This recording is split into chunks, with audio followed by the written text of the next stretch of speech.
पहलगाम हमले में जिन हाथों ने उस दिन बंदूकें चलाई थी वो आज की डेट तक जिंदा घूम रहे हैं। पहलगाम हमला करने जो आया था वो पाकिस्तानी आर्मी का एसएसजी पैरा कमांडो निकला और ये चीज ऐसे पता चली, हमले के लास्ट में इन्होंने डेड बॉडीज के साथ सेल्फियां ले लेके रखी और जो वीडियो रिकॉर्ड करी थी उसने उसके पास जाके उसको पैलेस्टीन के बारे में बोलने को कहा और जैसे ही उसने बोला ये चीज सामने आई, इन्होंने होटल पे हमला करने का जो प्लान था इनका उसकी लोकेशन चेंज करके पहलगाम कर दी, वरना पहले जो टारगेट था। तीसरा आतंकवादी लीगल स्टूडेंट वीजा लेके अटारी बॉर्डर से पाकिस्तान में तो घुसा। हमला होने से पहले पहलगाम एरिया की जो सैटेलाइट इमेजेस थी उनको खरीदने की जो डिमांड थी वो अचानक से डबल क्यों हो गई, ये नॉर्मल नहीं है। ये जो OGW थे इनको जब पकड़ के पुलिसिया अंदाज में पूछा गया तो इन्होंने लाइन बाय लाइन, जैसे ही हमला हुआ यूएस की मैक्सार्ट टेक्नोलॉजी ने पाकिस्तान की कंपनी BSI से पार्टनरशिप तुरंत तोड़ दी। ये कोई ऐसे ही रैंडम फायरिंग नहीं थी, 3 तरफ से ग्राउंड को चोक करके भीड़ को मैगी स्टॉल की तरफ इकट्ठा किया गया कि तुम्हारी इतनी हिम्मत कि अब तुम कश्मीर में डोमिसाइल इशू करोगे। देखिए, आगे बढ़ने से पहले बात करते हैं बढ़ती गर्मी के साथ इंडिया की बढ़ती प्रॉब्लम टेम्परेचर और पोल्यूशन। भारत की जियोग्राफिकल लोकेशन ऐसी है जहां वेदर हॉट और ह्यूमिड रहता है और ग्लोबल वार्मिंग से लास्ट 30 इयर्स में एवरेज 1 डिग्री टेम्परेचर बढ़ गया है। धूल, मिट्टी, गर्मी ये सब 12 में से 10 महीने रहने लगा है। इंडिया में 40% प्लस लोगों की स्किन ऑयली है और इसलिए डर्ट, पॉल्यूशन और एक्सेस सीबम प्रोडक्शन की वजह से ऑयली स्किन में एक्ने यानी कि मुहासे की प्रॉब्लम्स बढ़ती जा रही हैं। देखिए, ऑयली स्किन में जो सेबेशियस ग्लैंड्स होते हैं वो ज्यादा सीबम बनाते हैं और जब ये सीबम गंदगी और डेड स्किन के साथ मिलता है तो पोर्स ब्लॉक हो जाते हैं और वही बनाता है पिंपल्स। तो इसके लिए आज मैं आपको बताना चाहूंगा डर्मा टच के सैलिसिलिक 2% फेस वॉश के बारे में। इसमें है BHA जो ऑयल कंट्रोल करके एक्ने को ठीक करता है और जिंक PCA जो स्किन को हाइड्रेटेड रखता है। 6 से 8 वीक्स में आपको रिजल्ट्स दिखने शुरू हो जाते हैं। पावरफुल एक्टिव से बना ये फेस वॉश फ्रेग्रेंस फ्री है और सभी स्किन टाइप्स के लिए सुटेबल है, तो ये सेंसिटिव स्किन को भी वेल सूटेड है। Doctor recommended Indian pharmacy brand derma touch बनाता है सॉलिड प्रोडक्ट्स। 4+ रेटेड इस फेस वॉश का स्टार्टिंग प्राइस है सिर्फ 149 रुपीज। ये अवेलेबल है इनकी वेबसाइट dermatouch.com और Amazon, Flipkart, Blinkit जैसे सभी प्लेटफॉर्म पे और आपके नियरेस्ट फार्मेसी स्टोर पे भी। तो टॉपिक पे वापस आते हैं। देखिए, ये है जम्मू एंड कश्मीर और जम्मू एंड कश्मीर के अंदर जो अनंतनाग डिस्ट्रिक्ट है इसके अंदर पड़ता है पहलगाम। और पहलगाम से जब आप 5 किलोमीटर ऊपर चढ़ाई करते हो तो ये यहाँ पे 800 मीटर लंबा एक मैदान है बाइसरन, जिसको इंडिया का मिनी स्विट्जरलैंड भी कहते हैं। और यही वो जगह है जहां 22 अप्रैल को आतंकवादियों ने एक प्लान तरीके से हमला किया। और ये जो इंसिडेंट हुआ है ये ऐसा ही नहीं है कि एक आतंकवादी आया और ऐसे ही बस बंदूक उठाई और गोली चला दी। इसमें बहुत बड़ी प्लानिंग की गई है जिसमें मल्टीपल ग्रुप्स ने वेल कोऑर्डिनेटेड स्ट्रेटजीज और अल्ट्रासेट्स जैसी टेक्नोलॉजीज का यूज करके हमला किया। अब ये हमला कैसे किया गया, प्लानिंग कैसे हुई, कहां पे हुई, पाकिस्तान में हुई तो उसके मल्टीपल प्रूफ्स क्या निकल के आए, एक एक चीज मैं इस वीडियो में आपको बताऊंगा। और ये सारी चीजें समझने के लिए हमें थोड़ा सा पीछे जाना पड़ेगा। तो देखिए, जो अभी मैंने आपको बाइसरन एरिया दिखाया था इसके इस तरफ एक गांव है जिसका नाम है गुरी। ये गांव ऑफिशियली अनंतनाग डिस्ट्रिक्ट के बिजबेहारा ब्लॉक में पड़ता है और इसी गांव के एक घर में पैदा होता है आदिल हुसैन ठोकर, जो कि पहलगाम अटैक का पहला आतंकवादी है। अभी थोड़े दिन पहले इसके घर को तो से उड़ा दिया, लेकिन ईयर 1992 में जब ये पैदा हुआ था तो किसी ने सपने में भी नहीं सोचा था कि आगे चल के पहलगाम जैसा हमला करेगा जिसकी वजह से 2 देशों के बीच में वॉर जैसी सिचुएशन आ जाए। Indian forces have launched terrorist networks near the border, with early reports confirming successful security measures. अब आदिल जब यहाँ पे बड़ा हो रहा था तो इसने पहले शाह हमदान पब्लिक स्कूल में एडमिशन लिया, फिर government higher secondary school Bijbehara से 12th क्लास की और ईयर 2018 आते आते अनंतनाग में जो रहमत आलम कॉलेज है वहां से अपना MA कंप्लीट करके टीचिंग करने लगा। तो ईयर 2018 तक जब तक ये कॉलेज में था तब तक किसी भी एंटी इंडिया एक्टिविटी में इसका नाम नहीं आया था। लेकिन बस एक चीज थी उस टाइम पे जो सबने नोटिस की थी कि उस एरिया में जब भी कोई आतंकवादी मारा जाता था तो उसके जनाजे में जरूर जाता था ये, बाकी किसी और एक्टिविटी में इसका नाम उससे पहले सुनाई में नहीं आया था। लेकिन अप्रैल 2018 में इसने अपना असली गेम स्टार्ट किया। 29 अप्रैल 2018 को ये आदिल ठोकर जो था ये क्या करता है, अपने घर वालों से बोलता है कि उसका एक एग्जाम है तो उसके लिए इसको कश्मीर के बडगाम जाना पड़ेगा और वहां एग्जाम देके वापस घर आ जाएगा। और घर वाले भी इसकी बात मान के इसको भेज देते हैं। लेकिन 2 से 3 दिन निकल जाते हैं लेकिन आदिल अपने घर वापस नहीं आता बल्कि गायब हो जाता है और घर वाले बैक टू बैक फोन भी मिलाते हैं इसको, लेकिन इससे बात नहीं होती है। और फिर थक हार के 2 मई 2018 को आदिल ठोकर की जो मदर थी शहजादा बानो,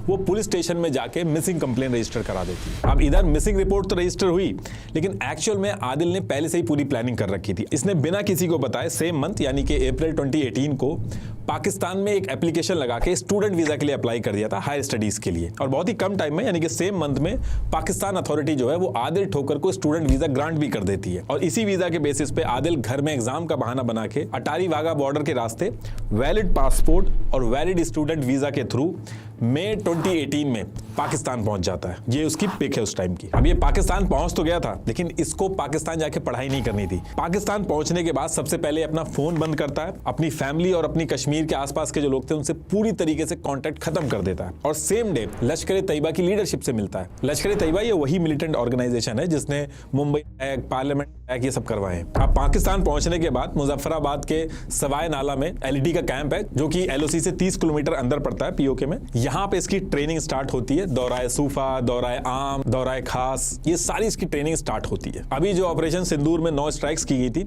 उसमें से सबसे पहली स्ट्राइक यही की गई थी। अब इधर आदिल की ट्रेनिंग अपनी चलती रहती है, इसको रेडी किया जाता है आगे चल के हमले करने के लिए।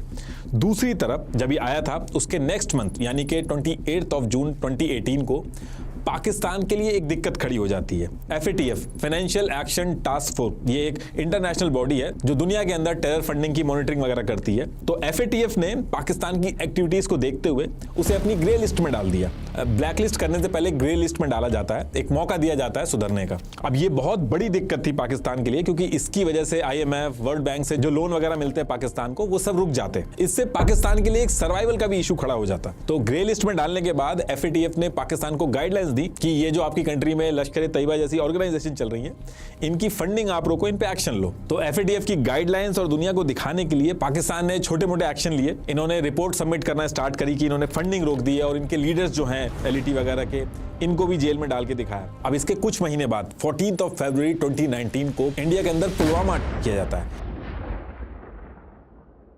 इंडिया के अंदर हर कोई बहुत गुस्से में था, और इस हमले के तुरंत बाद इंडिया ने जितने भी प्रूफ थे, जैसे उमर जिसने हमला किया था उसके अकाउंट में कैसे 10.43 लाख रुपीस पाकिस्तान से डाले गए, ये सारे प्रूफ इकट्ठा करके एक डॉजियर बनाया गया। और FATF मेंबर कंट्रीज जो थी जैसे US, फ्रांस, UK, इनको भेजा। 17 से 22 फरवरी तक FATF की पेरिस के अंदर मीटिंग होती है, और पाकिस्तान को फाइनल वार्निंग दी जाती है कि अब अगर ऐसा कुछ हुआ तो ब्लैकलिस्ट कर दिया जाएगा। तो अब इस चीज के बाद पाकिस्तान के अंदर लश्कर तैयबा, जैश ए मोहम्मद, इनकी जो एक्टिविटी थी वो स्लो हो गई, और पाकिस्तान में भी शांति हुई। और फिर इसके 5 महीने बाद 5 अगस्त 2019 को इंडिया ने कश्मीर से आर्टिकल 370 हटाया। In a seismic policy shift, Article 307. अब ये चीज होने के बाद पाकिस्तान जो था वो चारों तरफ से फंस गया था। इधर आर्टिकल 370 हट चुका था, मिलिट्री एक्शन पाकिस्तान ले नहीं सकता था। लश्कर तैयबा, जैश ए मोहम्मद, ये जितनी भी प्रॉक्सी थी इनकी FATF की नजर पड़ी थी उन पे।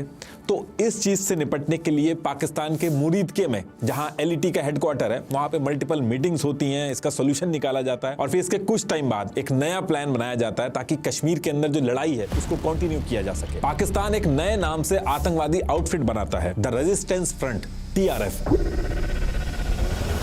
प्लान इसमें यह था कि अपना नाम बदलो, चेहरा बदलो, और काम सारा का सारा वही पुराना रखो। जैसे नॉर्मली आपने देखा होगा कि कोई कंपनी जिसका किसी फ्रॉड के चक्कर में बहुत ज्यादा नाम खराब हो जाता है, तो वो नए नाम से कंपनी खोल के सेम काम करने लगती है। तो ठीक वैसा ही यहाँ पे भी किया गया। तो अगस्त 2019 में आर्टिकल 370 हटता है, और 2 महीने बाद यानी कि अक्टूबर 2019 में द रेजिस्टेंस फ्रंट, TRF को सेटअप कर दिया जाता है। और यही TRF आगे चल के पहलगाम के हमले को अंजाम देती है। ये जो TRF थी इसको ऐसे बनाया गया था कि एक क्लीन लोकल कश्मीरी ग्रुप का इल्यूजन दे, दुनिया भर से ये लोग बचे रहे, जिसमें पाकिस्तान का नाम दूर दूर तक ना आए। और इस TRF के अंदर जो पूरा सिस्टम था, जो ऑपरेशन था, उसको चलाने की जिम्मेदारी वही पुराने आतंकवादी जो लश्कर तैयबा, जैश ए मोहम्मद वाले थे, उन्हीं के हाथ में थी। बस नाम बदला गया था।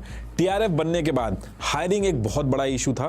तो इसके लिए इन्होंने इनिशियल फेज में तहरीक मिल्लत इस्लामिया, गजनवी हिंद, हिजबुल मुजाहिदीन और लश्कर तैयबा के कुछ लोगों को मिला के इन्होंने हायरिंग स्टार्ट करी। और ये जितनी भी हायरिंग की गई, इन सारी हायरिंग में से एक हायरिंग बहुत ही इंपॉर्टेंट है, उसका नाम आप याद रखिएगा, क्योंकि पहलगाम हमले का एक्चुअल मास्टरमाइंड यही है। इसका नाम है हासिम मूसा। ये हासिम मूसा जो है ये पाकिस्तान आर्मी का एक एसएसजी पैरा कमांडो है। तो पाकिस्तान आर्मी जो थी वो इसकी सर्विस जो थी वो टर्मिनेट करके इसको लोन पे लश्कर तैयबा को दिया था। लोन पे एलईटी को दे दिया। इसका मतलब यह है कि अब ये एलईटी के जितने ऑपरेशंस होंगे उनको एग्जीक्यूट करेगा। और देखिए ये कोई भी कॉन्स्पिरेसी थ्योरी नहीं है। एनआईए की जो इनिशियल इन्वेस्टिगेशन हुई है उसमें साफ ये चीज सामने आई है। जितने ओजीडब्ल्यू के बयान आए हैं, India today, times of India, the new Indian express day 1 से इस चीज को कवर कर रही हैं। और इसमें जो कह रहा है कि एनआईए तो इंडिया की है, ये न्यूज एजेंसीज भी इंडिया की हैं, तो देखिए क्राइम इंडिया के अंदर हुआ है, इन्वेस्टिगेशन इंडिया के अंदर चल रही है, तो टोक्यो से रिपोर्ट नहीं आएगी। और ये जो सारी चीजें बता रहे हैं छुपती नहीं है। पुराने भी जितने हमले हुए, चाहे पुलवामा हो, 26/11 हो, कसाब जो पकड़ा गया, जो भी प्रूफ आए, एनआईए ने इनिशियल स्टेज में जो भी बोला गया, आगे चल के वो सारी चीजें प्रूव हुई और इंटरनेशनल कम्युनिटी ने भी उन प्रूफ्स को माना। और देखिए इससे पहले मैं आगे पहलगाम का जो हमला हुआ उसकी प्लानिंग कैसे हुई, ये लोग घुसे कैसे, कोऑर्डिनेशन कैसे किया, उसके बारे में बताऊं। उससे पहले ये चीज समझनी बहुत जरूरी है कि सिर्फ इंडिया इकलौता देश ऐसा नहीं है कि जो पाकिस्तान के बारे में ये सब चीजें बोलता है। इंडिया के बाहर की ऐसी ऑर्गेनाइजेशन जिनकी रिपोर्ट्स को पूरी दुनिया के लोग मानते हैं, United Nation, international watchdogs, independent intelligence firm, सब ये चीज कह चुके हैं अपनी रिपोर्ट में कि पाकिस्तान ने टेरर आउटफिट का यूज करके कश्मीर जैसे एरिया में एक प्रॉक्सी बैटलफील्ड बनाया है। और सबसे डेंजरस पार्ट इस चीज में ये रहता है कि पाकिस्तान आर्मी और आईएसआई जो है इसे आतंकवाद नहीं समझती है, बल्कि एक कैलकुलेटेड मिलिट्री डॉक्ट्रिन मानती है। जैसे अफगानिस्तान में यूएस की सीआईए ने लोकल मुजाहिदीन के थ्रू प्रॉक्सी वॉर लड़के सोवियत यूनियन को बाहर कर दिया था, तो ये मानते हैं कि सेम ऐसे ही बिना वॉर लड़े इंडिया से कश्मीर ले लेंगे। European foundation for south Asia studies की रिपोर्ट में कहा गया है कि पाकिस्तान आर्मी और इनकी इंटेलिजेंस एजेंसी आईएसआई, इनका एक अनहोली अलायंस है टेरर ग्रुप्स के साथ। इन्होंने 125 से 250 मिलियन डॉलर्स आतंकवादी ग्रुप्स को दिए हैं। कुछ उनकी सैलरीज की फॉर्म में, ट्रेनिंग, ऑपरेशनल कॉस्ट जितनी भी लगती है उसके लिए दिए हैं। इस पूरी रिपोर्ट का लिंक मैंने डिस्क्रिप्शन में लगा रखा है। इसके अलावा यूएस स्टेट डिपार्टमेंट ने कहा कि पाकिस्तान का आईएसआई अभी भी आतंकवादी ग्रुप को शेल्टर दे रहा है जो इंडिया पे फोकस कर रहे हैं। Congressional research service CRS,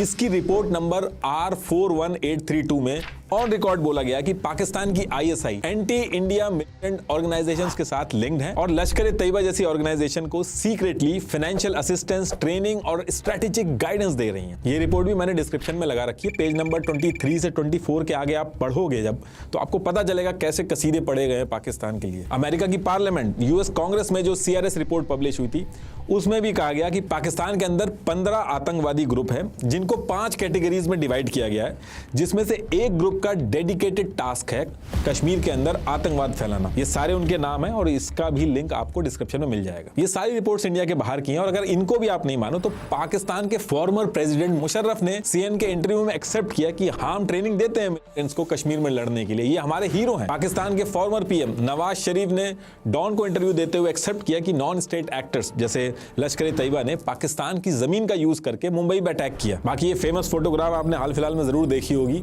UN के डेजिग्नेटेड आतंकवादी हाफिज अब्दुल रऊफ के साथ ये सारी पाकिस्तान की लीडरशिप खड़ी है।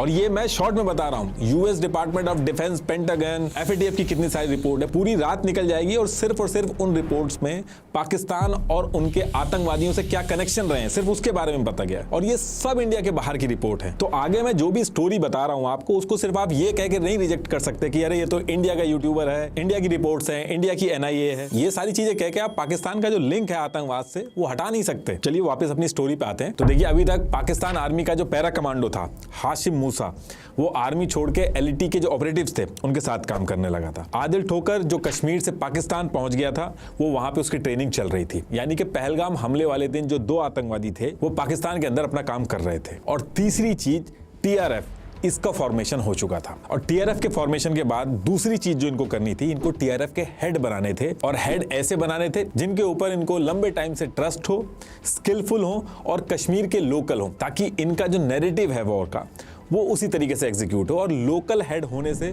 लोकल हायरिंग और उस एरिया की नॉलेज उसको अच्छी होती है, तो उसका बहुत बड़ा एडवांटेज होता है। तो इसके लिए ये लोग सेलेक्ट करते हैं कश्मीर के कुलगाम जिले के रामपुरा के कैमा गांव का रहने वाला मोहम्मद अब्बास शेख। ये बहुत ही पुराना और ट्रस्टी आतंकवादी था एलईटी का। ये 1996 से ही एलईटी के साथ आतंकवाद फैलाने में जुड़ा हुआ था। तो इसी वजह से मोहम्मद अब्बास शेख जो था उसको हेड बनाया गया टीआरएफ का।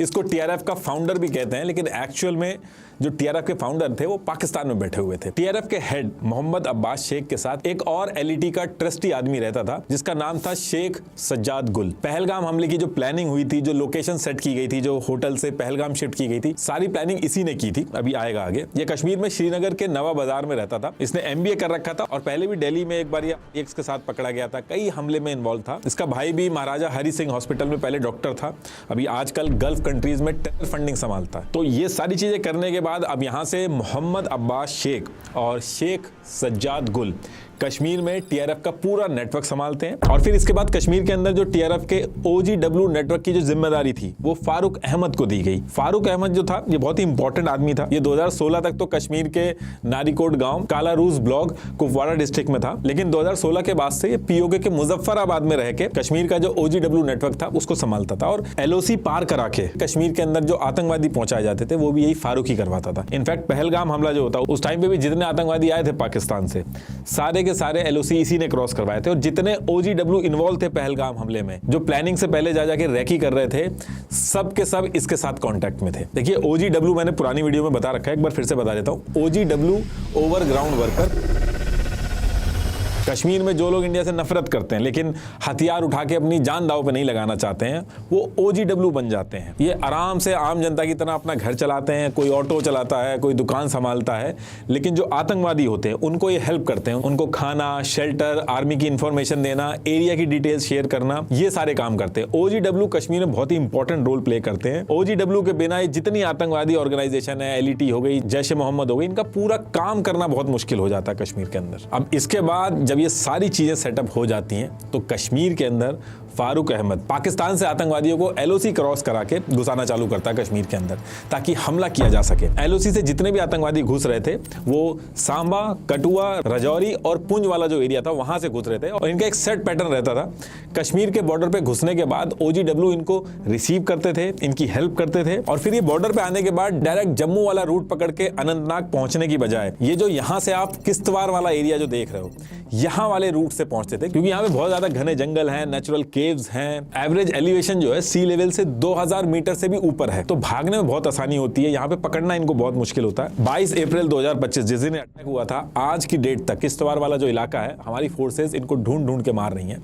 अभी भी लड़ाई चल रही है इस एरिया में। तो देखिए ईयर 2022 आते आते इन्होंने अपना पूरा नेटवर्क एस्टेब्लिश कर लिया था कश्मीर के अंदर। टीआरएफ ने अपने आतंकवाद के मॉडल की रीब्रांडिंग करी, ऑनलाइन पोर्टल्स बनाए, टेलीग्राम, सोशल मीडिया का बहुत ज्यादा यूज किया इन्होंने। एक TJRF नाम से टेलीग्राम चैनल भी बनाया जिसमें प्रोपेगेंडा वाली वीडियोस वगैरह शेयर करके कश्मीरियों को ज्वाइन कराते थे। और फिर इसी बीच इन्होंने कश्मीर के अंदर हमले करना स्टार्ट किया। नॉन लोकल जो थे उनको टारगेट करना स्टार्ट किया। लाल चौक से 100 मीटर पे Hari Singh high street market area में मारा इन्होंने।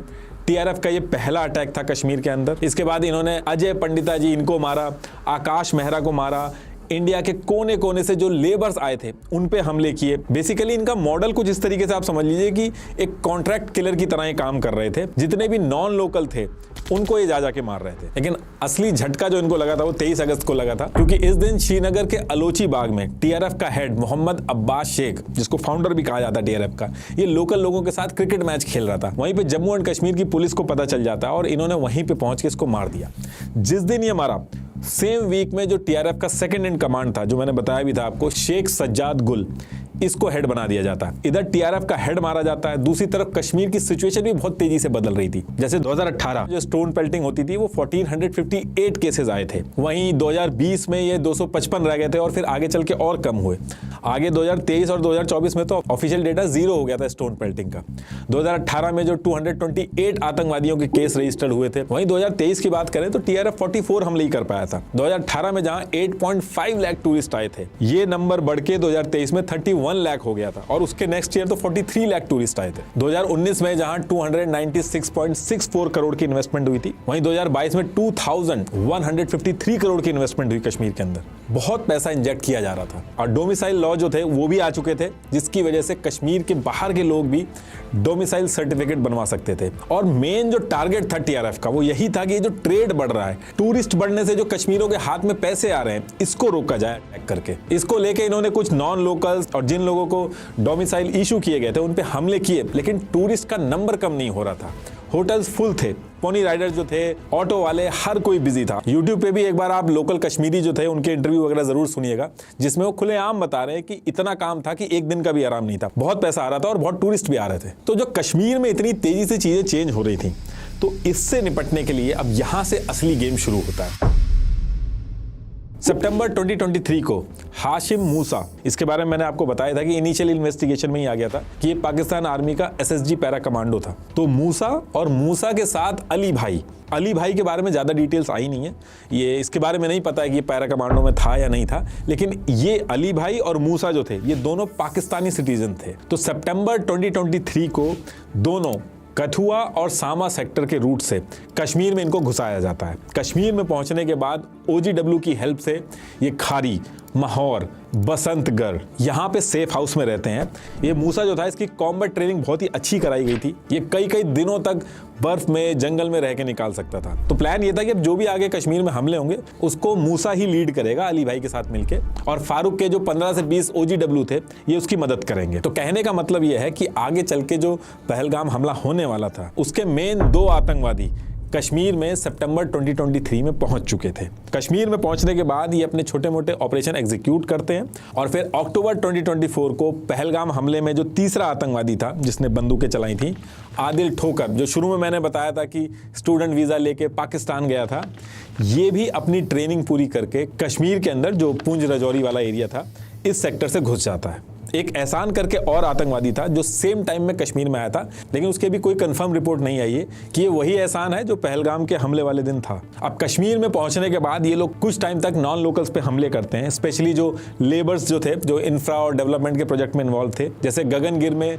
जी मोर टनल प्रोजेक्ट पे 6 लेबर और 1 डॉक्टर को मारा इन्होंने, फिर डेरा की गली DKJ में हमले किए। तो इस तरीके से हर थोड़े टाइम पे ये लोग वहीं से बैठ के अटैक कर रहे थे कश्मीर के अंदर। अब इसके 2 महीने बाद यानी कि दिसंबर 2024 में, यानी कि पहलगाम हमला होने से 3-4 महीने पहले की बात है, इस टाइम पे श्रीनगर के डचीगम में इनके साथ एक आतंकवादी था जुनैद अहमद भट्ट। इसको फोर्सेस घेर के एक ऑपरेशन में मार देती हैं और मरने के बाद इसकी बॉडी वगैरह चेक होती है तो इसके पास से एक मोबाइल मिलता है जिसमें से इसके पाकिस्तान के कनेक्शन, जो इंस्ट्रक्शंस वगैरह आ रहे थे, इनक्रिप्टेड मैसेजेस वगैरह आ रहे थे, वो सब पकड़े जाते हैं और इसके मोबाइल से एक इमेज मिलती है। अभी रिसेंटली भी आपने ये इमेज देखी होगी, पहलगाम हमले के बाद ये इमेज बहुत ज़्यादा वायरल हुई थी। ये इमेज दिसंबर 2024 में जुनैद के मोबाइल से मिली थी, लेकिन उस टाइम पे फोर्सेस पहचान नहीं पाई थी कि इसमें मूसा भी है। लेकिन जब पहलगाम हमला हुआ और बाद में जब टूरिस्ट ने डिस्क्रिप्शन वगैरह दिए हमले के बाद और स्केच बने, तब ये फोटो निकल के आई और OGW जो थे जो पकड़े गए तो उनकी इंफॉर्मेशन के थ्रू तब उसमें पता चला कि ये जो फोटो है इसके राइट में जो है ये मूसा है और इसके बगल में जो आप देख रहे हो ये जुनैद है जिसको मारा गया। अब देखिए इसके बाद जब ये सारे लोग कश्मीर में पहुंच गए थे तो हथियारों का जो अरेंजमेंट हुआ उसके बारे में भी रिपोर्ट्स आई हैं। पहलगाम हमले में अमेरिकन M4 राइफल्स यूज हुई हैं और ये M4 राइफल्स AK-47 से एडवांस थी। इनमें नाइट विजन डिवाइसेस और कैमरे वगैरह लग जाते हैं। जब पहलगाम हमले के बाद क्राइम सीन से कार्ट्रेज बरामद हुई थी तो उन कार्ट्रेज का बैलिस्टिक एनालिसिस किया गया था। उसमें ये चीज निकल के सामने आई थी कि M4 कार्बाइन्स और AK-47 जैसी बंदूकें यूज की गई। और ये जो अमेरिकन M4 राइफल्स हैं इनके बारे में भी चीजें बाहर आई हैं कि जब USA अफगानिस्तान से निकला था तो करीब $7 बिलियन के हथियार छोड़ के गया था अफगानिस्तान में। और ये जो हथियार थे इंक्लूडिंग अमेरिकन F4 राइफल्स, वहां से ब्लैक मार्केट में सारे हथियार पहुंचे थे। और इंटेलिजेंस रिपोर्ट के हिसाब से जैश-ए-मोहम्मद का जो चीफ था मुफ्ती अब्दुल रऊफ असगर, जिसको आर्म्स, प्रोक्योरमेंट्स और लॉजिस्टिक का टास्क दिया गया था, वो इन M4 राइफल्स को स्मगल करवा के खैबर पख्तूनख्वा रीजन के थ्रू जैश-ए-मोहम्मद के हेडक्वार्टर मरकज कैंप में लेके आया और फिर वहां से ड्रोन का यूज करके ये जो हथियार थे कश्मीर के अंदर डंप किए गए। और ये जो प्रोसेस था कश्मीर में हथियारों को लाने का ये कई सालों से चल रहा था। अब देखिए इसके बाद एक बहुत ही अनयूजुअल एक्टिविटी हुई और जिस स्टाइल से पहलगाम किया गया उसकी वजह से इस इंसिडेंट की इंपॉर्टेंस और बढ़ गई। एक्चुअली हुआ क्या कि थोड़े टाइम पहले अगस्त 2024 में कतर के दोहा में UN का डेजिग्नेटेड आतंकवादी और लश्कर तैयबा का हेड सैफुल्ला कसूरी हमास के लीडर खालिद मशाल से मिला था। और उस टाइम पे पाकिस्तान की जो पाकिस्तान मरकजी मुस्लिम लीग PMML थी, इसने भी इस मीटिंग की वीडियोस वगैरह डाली थी। उस टाइम पे तो इस चीज पे किसी ने ज्यादा ध्यान नहीं दिया था, लेकिन असली खतरे की घंटी बजती है 5 फरवरी 2025 को। इस दिन क्या होता है कि पाकिस्तान के रवालकोट शहीद सबीर स्टेडियम में हमास के लीडर आते हैं। ये इतिहास में पहली बार हुआ था जब हमास की लीडरशिप ने पीओके के अंदर कदम रखा था, और यहां पहुंचने के बाद इन्होंने कॉन्फ्रेंस रखी। इस कॉन्फ्रेंस का ऑफिशियल नाम रखा Kashmir solidarity and Hamas operation al Aqsa flood conference.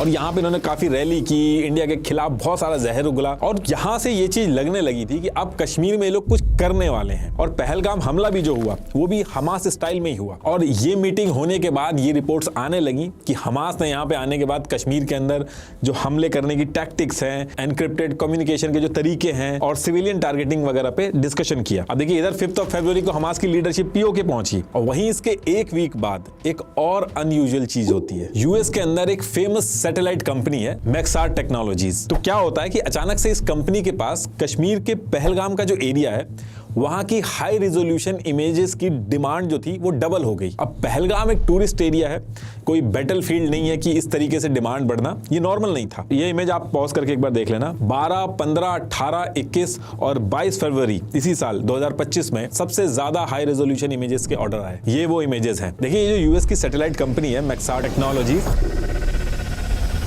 ये हाई रिजोल्यूशन सैटेलाइट इमेजेस जिनका साइज 30 सेंटीमीटर से लेकर 15 सेंटीमीटर तक होता है, उनको दुनिया भर की अप्रूव्ड गवर्नमेंट और डिफेंस एजेंसीज को सेल करती है। जैसे इंडिया के अंदर इसरो और मिनिस्ट्री ऑफ डिफेंस इसके कस्टमर हैं। ये हाई रिजोल्यूशन सैटेलाइट इमेजेस जो होती है नॉर्मल नहीं होती, इससे ग्राउंड पे छोटी से छोटी चीज देखी जा सकती है। इन हाई रिजोल्यूशन इमेजेस के थ्रू अटैक की प्लानिंग, टारगेट वेरिफिकेशन वगैरह ये सारी चीजें होती है। ये इमेज एक टैक्टिकल वेपन की तरह एक्ट करती है बैटलफील्ड के अंदर। इस वजह से ये अपनी इमेजेस सिर्फ अप्रूव्ड गवर्नमेंट एजेंसीज के साथ ही शेयर करते हैं। प्राइवेट या रैंडम एंटिटी कोई आती है तो उसको हाई रेजोल्यूशन इमेजेस नहीं देते, लो ग्रेड इमेजेस दे देते हैं, वो काम की नहीं होती।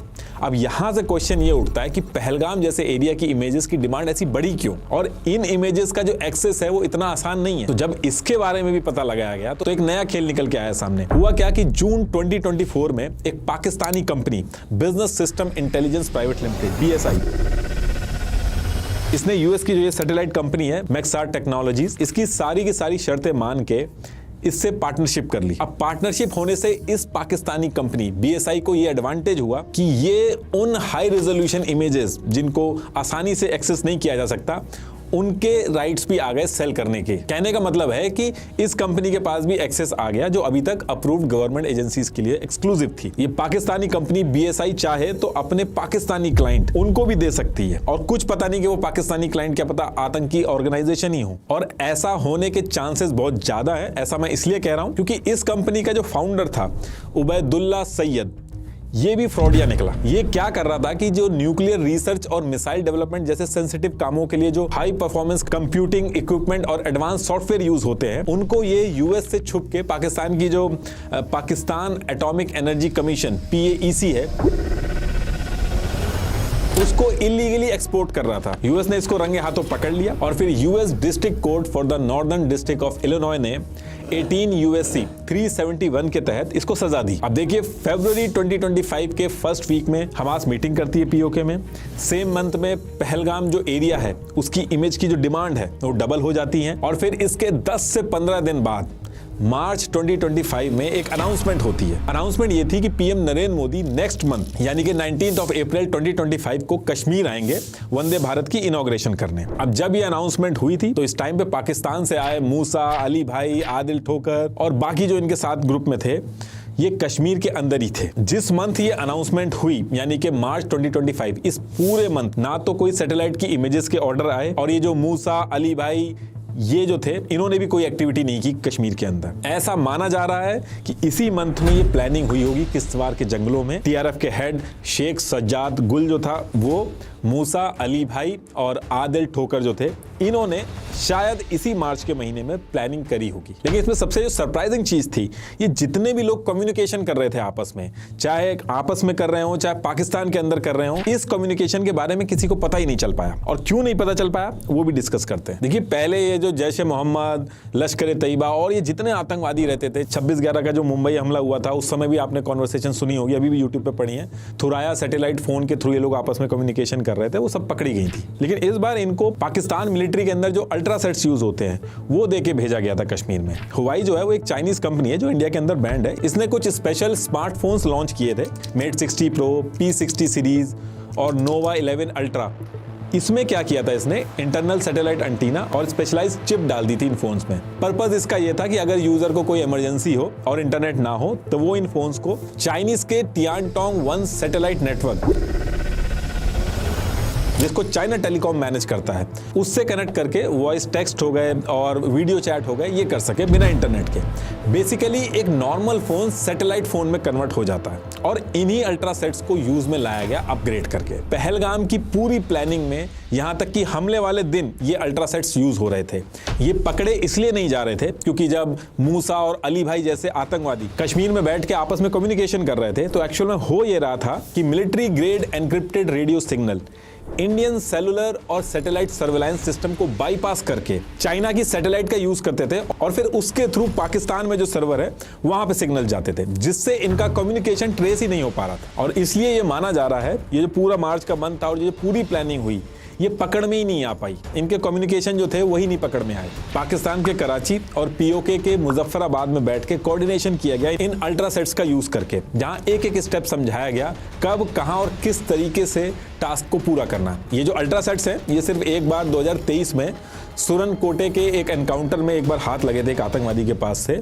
इसको क्रैक करने की कोशिश की गई। इनफैक्ट इस अल्ट्रासेट को वेस्टर्न कंट्रीज को भी भेजा गया था लेकिन ये क्रैक नहीं हो पाया था। ये बहुत बड़ा रीजन था कि इनकी जो कम्युनिकेशन थी वो ट्रेस नहीं हो पा रही थी। तो कम्युनिकेशन के लिए अल्ट्रासेट्स तो यूज हुए और कश्मीर के जंगलों में जो रास्ते ढूंढे जाते थे, पहले जो OGW होते थे उनकी बहुत ज्यादा हेल्प ली जाती थी, लेकिन इस बार OGW की कम हेल्प ली गई।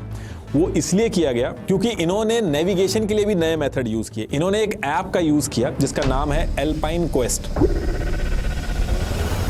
जिसको ट्रैकर जो हैं वो ऑफलाइन नेविगेशन के लिए यूज करते हैं। जब इंटरनेट नहीं होता है तो गूगल मैप की तरह पहाड़ों पे नेविगेट करते हैं इसका यूज करके। तो इस एल्पाइन क्वेस्ट के ऑफलाइन वर्जन में इन्होंने हाई रेजोल्यूशन सैटेलाइट इमेजेस का यूज किया, जिसकी वजह से ये मूसा, अली भाई बिना इंटरनेट सर्विसेज के, बिना OGW की हेल्प के, जैसे गूगल मैप चलता है उस तरीके से इस एल्पाइन क्वेस्ट ऐप का यूज करके किश्तवाड़ के जंगलों में घूम रहे थे। अब इसके बाद अप्रैल फर्स्ट वीक में प्लानिंग स्टार्ट होती है कि किस तरीके से कश्मीर के अंदर जो टूरिस्ट आ रहे हैं कैसे ट्रेड को इम्पैक्ट किया जाए कश्मीर के अंदर, ताकि ये जो पूरा सिस्टम चेंज हो रहा है बहुत तेजी से कश्मीर के अंदर वो डिसरप्ट हो सके। तो अप्रैल फर्स्ट वीक में इन्होंने डिसाइड किया कि कश्मीर के जबरान वैली के पास जो लग्जरी होटल्स होंगे, स्पेशली जिनमें फॉरेन टूरिस्ट होंगे, उनके ऊपर हमला करा जाएगा। बेसिकली ये कश्मीर के ट्रेड को इम्पैक्ट करना चाह रहे थे। एक तरह से कश्मीरियों के खिलाफ ये ट्रेड वॉर थी। इसमें एक चीज और कही गई है कि शायद ये भी रीजन हो सकता है क्योंकि पीएम नरेंद्र मोदी को भी कश्मीर में आना था उस टाइम पे इनॉग्रेशन करने के लिए। तो सेम टाइम पे जो लग्जरी होटल होंगे उनमें हाई वैल्यू टारगेट जो होंगे, पीएम के डेलीगेट्स वगैरह जो आते हैं साथ में, उनके होने के भी चांसेस बढ़ जाएंगे। तो उसकी वजह से हमले की जो कवरेज होगी वो और ज्यादा फैलेगी। इस वजह से ये लोग इस टाइम पे होटल के अंदर जो टूरिस्ट होंगे उनके ऊपर अटैक करने का प्लान जो था इन्होंने फिक्स कर दिया था। अब टारगेट फिक्स होने के बाद 4 अप्रैल 2025 को ये रैकी स्टार्ट करते हैं। रैकी करने आदिल ठोकर के साथ OGW जाते हैं। पाकिस्तानी जो मूसा और अली भाई थे ये रैकी करने नहीं जाते थे।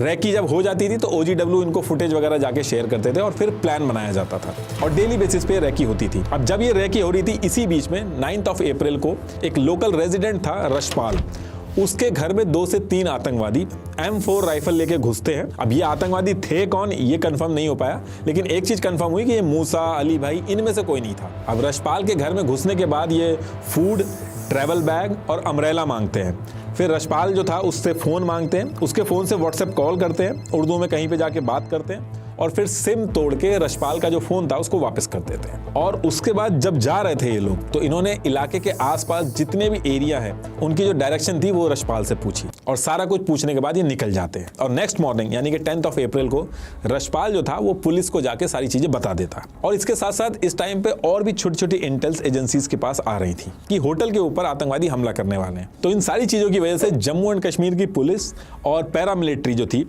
ये दोनों मिलके दचीगाम, निशांत और आसपास के जो लग्जरी होटल थे वहां ज्वाइंट ऑपरेशन शुरू करके सिक्योरिटी बढ़ा देते हैं। फोर्सेस ने सारे जो होटल के जो एग्जिट और एंट्री पॉइंट थे उन पे सर्वेलेंस शुरू कर दिया था। गेस्ट वेरिफिकेशन होने लगे थे। क्विक रिएक्शन टीम जो थी वो स्टैंड बाय पे रख दी गई थी। अब इसी टाइम पे एक चीज और निकल के आती है कि प्राइम मिनिस्टर नरेंद्र मोदी जो हैं, उनकी जो विजिट होनी थी कश्मीर के अंदर इनॉग्रेशन के लिए, वो कैंसिल कर देते हैं। और रीजन बताया जाता है कि कश्मीर का वेदर खराब है, इस वजह से ये विजिट जो है वो कैंसिल की जाएगी और वीडियो कॉन्फ्रेंसिंग के थ्रू कर ली जाएगी। अब इसके कुछ टाइम बाद ये जो होटल था जहां पे मूसा, अली भाई, इन सब ने टारगेट फिक्स कर लिया था कि होटल के टूरिस्ट पे करेंगे, ये लोग ये प्लान कैंसिल कर देते हैं। अब ये प्लान सिक्योरिटी की वजह से कैंसिल हुआ या जो प्राइम मिनिस्टर नरेंद्र मोदी का आना कैंसिल हुआ उसकी वजह से हुआ, इसके बारे में कोई क्लैरिटी नहीं है।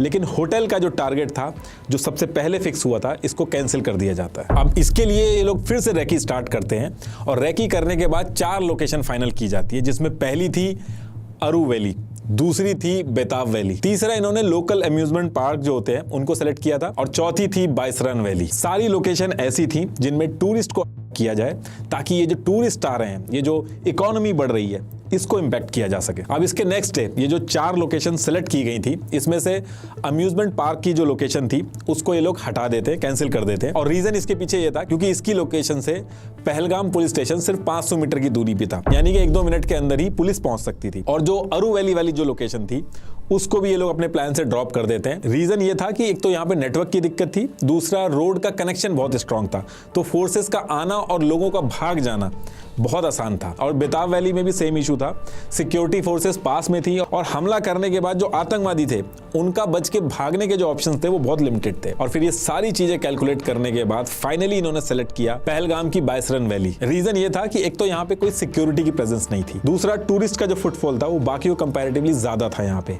गाड़ी नहीं पहुंच सकती थी, सिर्फ ट्रैकिंग करके या घोड़े से जाया जा सकता था। सिक्योरिटी फोर्सेस को आने में भी 30 से 40 मिनट लगते ही लगते। सीआरपीएफ की डेल्टा कंपनी 116 बटालियन का जो सबसे करीब बेस था वो 4 से 5 किलोमीटर पे था। ये मैप है उसका, चारों तरफ से घने जंगल, तो हमला करके जंगलों में भागना बहुत आसान था और कोई भी सीसीटीवी कैमरा नहीं था। तो फिर यहां से इन्होंने जो लोकेशन थी पहलगाम की बाइसरन वैली, इस लोकेशन को फिक्स कर दिया और इसके लिए प्रिपरेशन स्टार्ट कर दी। और जब ये चीज होती है तो इसके नेक्स्ट डे न्यूज आती है कि यूएस के वाइस प्रेसिडेंट इंडिया आ रहे हैं। और इस न्यूज के आने की वजह से यह फैसला हुआ कि जब यूएस का वाइस प्रेसिडेंट इंडिया के अंदर होगा उसी बीच में हमला किया जाएगा ताकि पूरे वर्ल्ड में न्यूज बने। इसलिए 22 अप्रैल की डेट फिक्स कर दी गई। अब जैसे ही डेट फिक्स की जाती है तो बाकी आतंकवादी तो पहले से ही बाइसरन के एरिया के आसपास थे, लेकिन 21 अप्रैल को मूसा और अली भाई जो इतने दिनों से जंगल में छुपे थे उनको ग्रीन सिग्नल मिलता है और दोनों सेम डेट यानी कि 21 अप्रैल की रात में कोकरनाग के फॉरेस्ट से निकलते हैं बाइसरन वैली की तरफ। जो रूट ये पकड़ते हैं वो किश्तवाड़, दक्षम, लरनू, चटपाल, ऐशमुकम, ये वाला रूट पकड़ते हैं बाइसरन की तरफ निकलने के लिए। कुछ रिपोर्ट में आपको अवंतीपुरा, तराल, सिरीगुवार, पहलगाम वाला रूट भी मेंशन मिलेगा, लेकिन ज्यादातर रिपोर्ट में किश्तवाड़ वाला ही रूट मेंशन है, तो मैंने वही वाला लिया। अब यहां से लोग चलते हैं और 21 से 22 घंटे लगातार चलने के बाद, इस तरीके से इन्होंने ट्रेनिंग की थी कि लगातार चलते हैं, और 21 से 22 घंटे लगातार चलने के बाद बाइसरन के जो आसपास के जंगल हैं वहां पे आके बैठ जाते हैं और वेट करते हैं हमला करने का। आदिल ठोकर वहीं श्री गुवारा के पास के एरिया में था, तो वो पहले से ही वहां पे था। तो कहने का मतलब है कि अब सारे आतंकवादी बाइसरन वैली के आसपास के जो जंगल थे वहां आके बैठ गए थे और घात लगा के इंतजार कर रहे थे। अब देखिए पहलगाम जो है वो ये यहाँ पे है और यहाँ से 5 से 6 किलोमीटर उबड़ खाबड़ कच्चे रास्ते से आप ऊपर ट्रैक करके जाते हो तो करीब 1 घंटा लगता है, और ट्रैक करने के बाद आप ये इस गेट पे पहुंचते हो। और जैसे ही इस गेट से आप एंट्री करते हो तो एंट्री करते ही 800 मीटर लंबा और 600 मीटर चौड़ा ग्रीन मैदान दिखता है। यही मैदान है बाइसरन वैली और इसी के आसपास के जंगलों में आतंकवादी छुप के वेट कर रहे थे। तो एक यहाँ से एंट्री एग्जिट गेट है और एक यहाँ से एंट्री एग्जिट गेट है इस मैदान का। ये जो पूरा एरिया है इसको पहलगाम डेवलपमेंट अथॉरिटी ने ब्रिज बेहरा के एक आदमी को 3 करोड़ रुपए में 3 साल के लिए टेंडर में दे दिया था। तो उसी ने इस एरिया के अंदर टिकटिंग का सिस्टम किया, जिप लाइनिंग स्टार्ट करवाई और इस एरिया के चारों तरफ फेंसिंग लगा के भी सिक्योर किया। तो कहने का मतलब है कि इस पूरे एरिया में 2 एंट्री एग्जिट गेट हैं, बाकी चारों तरफ फेंसिंग हो रखी है और सिक्योरिटी जो है वो अमरनाथ यात्रा के टाइम यहाँ प्रोवाइड होती है। बाकी के टाइम सिक्योरिटी तभी आती है जब टूर ऑपरेटर या होटल वाले इन्फॉर्म करते हैं अथॉरिटीज को कि टूरिस्ट ज्यादा हो गए, तब वो सिक्योरिटी आती है। अब इसके बाद 22 अप्रैल 2025 का दिन स्टार्ट होता है। 9 बजे बाइसरन वैली की एंट्री खुलती है और पहलगाम से टूरिस्ट अलग अलग होटलों से अपनी अपनी लोकेशन से बाइसरन वैली की तरफ पहुंचना शुरू करते हैं और बाइसरन वैली का जो मेन गेट है यहाँ से टिकट ले लेके बाइसरन वैली में एंट्री लेना स्टार्ट करते हैं। और धीरे धीरे करके 1000 टिकट बिक चुके थे, मतलब कि 1000 लोगों का फुटफॉल इस एरिया में हो चुका था। और अब इसके बाद दोपहर के 1:30 बज चुके थे और तब तक करीब 400 टूरिस्ट बचे थे इस लोकेशन के अंदर। बाकी सारे जितने थे वो वापस जा चुके थे। किसी को भी बिल्कुल आइडिया नहीं था कि आगे क्या होने वाला है। अब इसके 15 मिनट बाद यानी कि 1:45 पे पहला आतंकवादी मोस्ट प्रोबेबली आदिल ठोकर जो था वही घुसता है। देखिए यहाँ पे जो मैं आपको जितनी भी चीजें बताऊंगा, इस पूरे सीन में ये कहना मुश्किल होगा कि इधर से मूसा गया या इधर से आदिल गया, क्योंकि इस चीज का कॉन्फर्मेशन नहीं हो पाया कि आदिल किधर से घुसा, मूसा किधर से घुसा। सिर्फ इतना कंफर्म हुआ है कि मूसा, अली भाई और आदिल वहां पे थे जिन्होंने बंदूकें चलाई थी, और कुछ आतंकवादी जो थे वो जंगल में एज अ बैकअप थे। कुछ ऐसे थे जिनके हाथ में बंदूक नहीं थी लेकिन वो भीड़ में मिले हुए थे।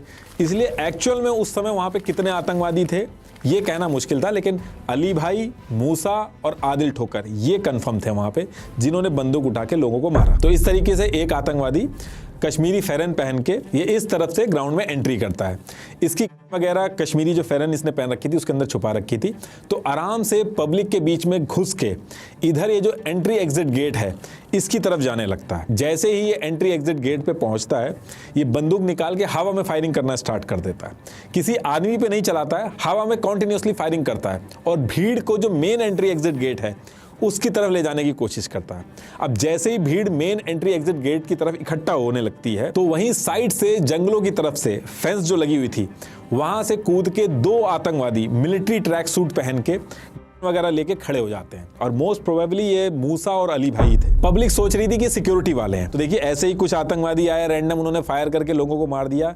ऐसा नहीं था, ये एक वेल प्लान ट्रैप था जिसमें जो दोनों एंट्री एग्जिट पॉइंट थे उनको प्रॉपर ब्लॉक किया गया, और ये जितने टूरिस्ट थे इनको चारों तरफ से घेरा गया। और एरिया बहुत बड़ा था, तो जब ये सारी चीजें हो रही थी तो कुछ लोग जो दूसरी तरफ थे उनको पता ही नहीं चल पाया कि दूसरी तरफ क्या चल रहा है, वो आराम से अपना जिप लाइनिंग वगैरह कर रहे थे। अब भीड़ जब मेन एंट्री एग्जिट पॉइंट पे पहुंचती है तो वो जो दोनों आतंकवादी थे, जो सिक्योरिटी वाले जिनको लोग समझ रहे थे, वो भी गोली चलाना स्टार्ट कर देते हैं। फिर ये सारी भीड़ को इधर ये जो भेलपुरी और चाय और फूड की जो स्टॉल थी इस पॉइंट पे भीड़ को इकट्ठा करते हैं, औरतों और आदमियों को अलग करते हैं। ये सारी चीजें जो करी इन्होंने, ये मेन एंट्री एग्जिट जो गेट था उससे 50 मीटर के अंदर ही करी। अब आदमी और औरतों को अलग करने के बाद ये आदमियों से पूछते हैं कि हिंदू है कि नहीं, और फिर जो नहीं बताते उनसे कलमा पढ़वाते हैं। देबाशीष भट्टाचार्य के पास जैसे ही आतंकवादी आए, उन्होंने कलमा पढ़ दिया तो उनको छोड़ के आतंकवादी दूसरी तरफ चला जाता है। एक क्रिश्चियन वहीं बगल में खड़ा था, उससे पैलेस्टीन का जो इशू था उस पर बोलने को कहा गया। कुछ की पैंट उतरवाई गई, और फिर जो हिंदू टूरिस्ट थे उनको क्लोज रेंज से गोली मार दी गई। अब इसी टाइम पे आदिल हुसैन जो पोनी राइडर था, ये टूरिस्ट जो थे उनको घुमाने लेके आया था। आदिल के एक टूरिस्ट को आतंकवादी गोली मारता है तो आदिल उससे बहस करने लगता है, उसकी गन छीनने लगता है, तो आतंकवादी आदिल हुसैन को भी 3 गोली चला के उसकी भी जान ले लेते हैं। इनके पास M4 राइफल थी, AK-47 थी, इनकी बॉडी और पे GoPro कैमरा लगे हुए थे, तो ये सारी चीजें रिकॉर्ड कर रहे थे। और जिन लोगों की जान चली गई थी उनके साथ सेल्फी ले लेके अपने फोन में रख रहे थे। और भी बहुत सारी चीजें हैं जो मैं बता नहीं पाऊंगा और आप सुन भी नहीं पाओगे। तो ये सारी चीजें ये लोग 20 से 25 मिनट तक इन्होंने की। ये सारी चीजों में 26 लोगों की जान गई। उनके नाम ये हैं। और फिर जब ये सारी चीजें हो गई तो इसके बाद इन्होंने भीड़ में से ही 2 फोन लिए, जबरदस्ती छीने उनसे, और उन फोन को लेके लेफ्ट साइड वाली जो वॉल की फेंस थी उसके ऊपर से कूद के जंगलों में भाग गए। अब ये तो भाग गए, लेकिन वहां साइड पे चारों तरफ लोग चिल्ला रहे थे, अपनी फैमिली के लिए हेल्प मांग रहे थे, लेकिन दूर दूर तक हेल्प ही नहीं थी कोई। फिर जैसे तैसे करके 2:30 बजे पुलिस के पास पहली बार इंफॉर्मेशन पहुंचती है कि बायसरन वैली में आतंकवादियों ने ये सब कर दिया है। पहलगाम पुलिस स्टेशन के SHO शॉक्ड हो जाते हैं और इनको बायसरन वैली पहुंचने में टाइम लगता, तो इन्होंने जल्दी मदद भिजवाने के लिए कश्मीर की सारी यूनियन के जो जनरल प्रेसिडेंट अब्दुल वाहिद थे इनको इन्फॉर्म करते हैं कि ये सारी चीजें हो गई और जल्दी से जल्दी हेल्प भेजी जाए। और अब्दुल वाहिद को जैसे ही पता चलता है, वो पोनी ओनर एसोसिएशन के प्रेसिडेंट रईस अहमद भट्ट को बता देते हैं। इनके भी फोन के नेटवर्क नहीं आ रहे थे, तो ये अकेले ही बायसरन वैली की तरफ भागने लगते हैं, और जो रास्ते में जो इनको 1-2 लोग मिलते हैं उनको अपने साथ ले लेते हैं और जंगल से शॉर्टकट लेके फोर्सेस से पहले पहुंच जाते हैं। कहने का मतलब है कि इतनी भीड़ में सिर्फ 5 से 6 लोग ही पहुंच पाए थे मदद के लिए। ये प्रोफेशनल भी नहीं थे, तो ये लोग पीठ वगैरह पे बैठा के जिस तरीके से रेस्क्यू किया जा सकता था वो कर रहे थे। फिर जैसे तैसे करके SHO रियाज जो है वो पहुंचते हैं, और फिर CRPF की 116 बटालियन के कमांडेंट राजेश कुमार जो थे वो अपनी 25 लोगों की टीम के साथ पैदल भागते भागते साइड पे पहुंच जाते हैं, और फिर रेस्क्यू ऑपरेशन स्टार्ट होता है। हेलीकॉप्टर वगैरह आते हैं। अब जैसे ही हमला होता है, इसके थोड़ी देर बाद TRF जो थी वो हमले की जिम्मेदारी लेती है और रीजन बताती है कि जो डोमिसाइल इशू करे जा रहे हैं इसलिए किया गया। अब इसके बाद ये जो पूरा एरिया था उसको सैनिटाइज किया जाता है। टूरिस्ट जो थे जिनके साथ ये सारी चीज़ें हुई थी उनके स्टेटमेंट लिए जाते हैं, स्केच बनवाए जाते हैं, क्रैकडाउन स्टार्ट होते हैं। OGW जो थे उनको पकड़ा जाता है, उनके स्टेटमेंट लिए जाते हैं, और लोग जो इन्वॉल्व थे उनको पकड़ के कैसे प्लानिंग हुई उसको जोड़ा गया, और जो OGW और आतंकवादी पकड़े जा रहे थे उनके जो घर थे उनको लगा के डिस्ट्रॉय कर दिया जा रहा था। अब इसमें सबसे इंपॉर्टेंट चीज ये है कि TRF ने तो ऑलरेडी जिम्मेदारी ले ली थी इस पूरे हमले की, लेकिन 25 अप्रैल 2025 को यूनाइटेड नेशन सिक्योरिटी काउंसिल ने प्रेस स्टेटमेंट इशू किया जिसमें इस पहलगाम हमले को क्रिटिसाइज करना था।